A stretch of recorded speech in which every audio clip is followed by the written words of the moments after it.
Hello, I will be with you shortly. I have to write an important letter to a professor. He is a PhD professor, and he writes for Novice Photographer. It's a magazine, except it is not called Novice Photographer. You could probably guess. And I have to. This is important. Dear Bob, you have said the advantage of a large sensor is that it gathers more light and therefore forms a less noisy image.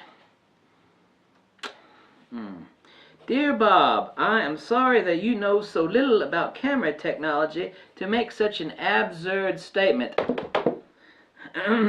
Bob, sensors are not like buckets of water where a large bucket gathers, of course, necessitatively, more light.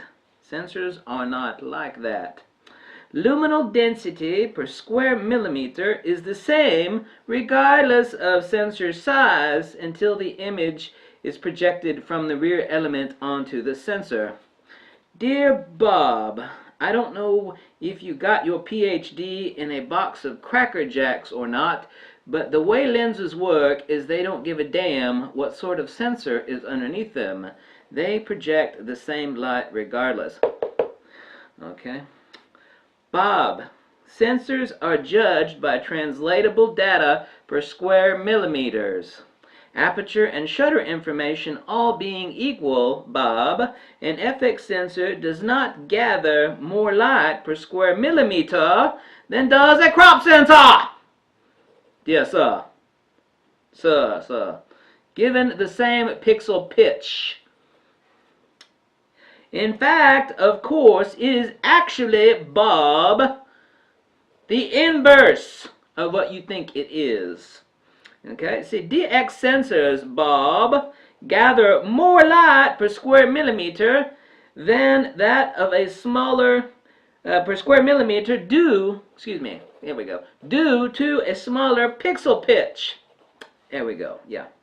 Bob, likewise, the new breed of sensors like the Canon 5D are FX sensors with DX pixel pitches, Bob.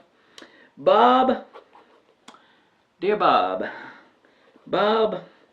you should get a refund on your PhD and not write for Novice Photographer magazine anymore.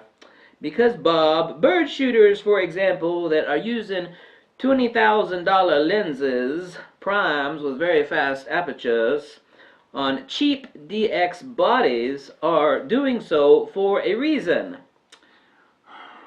They crop the hell out of their shots, and the smaller pixel pitches on the DX sensors equal more translatable data per square millimeter than does the larger photo sites on their larger pixel pitches on FX sensors. There we go. Okay. Bob. No DSLR manufacturer on Earth suffers any sort of delusion that you do, that a larger sensor equals more light. Sensors are not water buckets, Bob. Photographers care about millions and millions of points of light, not about the totality of light that is crapped out and captured by the sensor. Things don't work that way, Bob. You should use your brain more or drink less or both. B-O-T-H. Okay. Bob, it seems that you do not know that SNR firmware and AD converters are as important and often more important than the actual sensor itself. Pixel pitch and photo site gain are not relational to whether it is an FX sensor or a DX sensor, Bob. I have stated facts that are undeniable, irrefutable, logical, and 100% the truth. You, with your fake PhD and your ignorance, should retract a statement in the next fastest possible manner in Novice Photographer magazine. Bob, now I think I know who is reading your BS. It is another photography team on YouTube. He and his partner have said that sensors are like a bucket.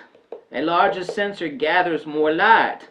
But this is not how photography works, Bob. Okay, it is about millions of dots of light and pixel pitch. It is the case, Bob, that a DX sensor, like the D7100 for example, has a smaller pixel pitch than, say, an FX sensor on a D3 or other FX cameras. This means, Bob, that there is more translatable data per square millimeter on a DX sensor than there is on an FX one. P.S. Bob, you're a douchebag. With love, the angry photographer. Okay, I'll be right back after I get a stamp and mail this out to Bob.